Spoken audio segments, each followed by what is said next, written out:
O să repetăm istoria, o să rămâne numele noastre pe vecie și cred că e ceva foarte, foarte important și pentru România.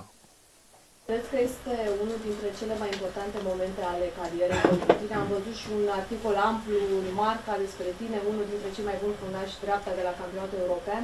Cum vezi tu ce se va întâmpla sau ce va urma pentru tine după acest campionat european?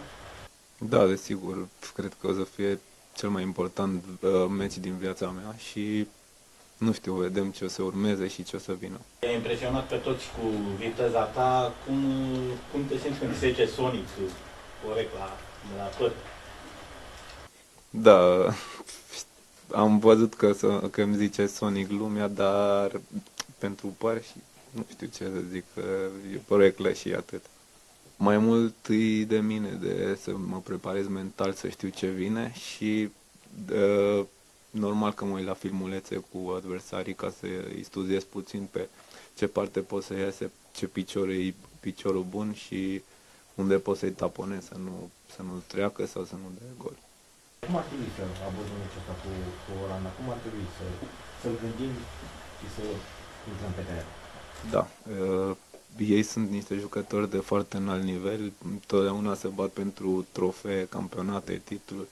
Cred că trebuie să facem un meci aproape perfect pentru a câștiga și să fim foarte, foarte concentrați și să profităm de șansele noastre. Lucian este născut în Franța, în mod vine și el din cultura italiană, tu ești spaniol, să spunem, foarte mult, dar toate acestea vă reuniți la echipa națională și sunteți generația care cântă imnul cum puține generații nu cântăm. Care este secretul din spatele acestui? Da, în primul rând,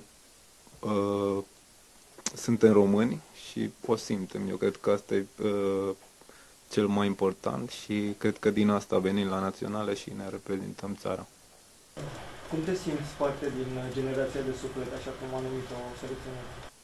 Da, sunt un privilegiat că fac parte din generația asta și sper să o fac în continuare. Bați penaltiul decisiv dacă ești? Da.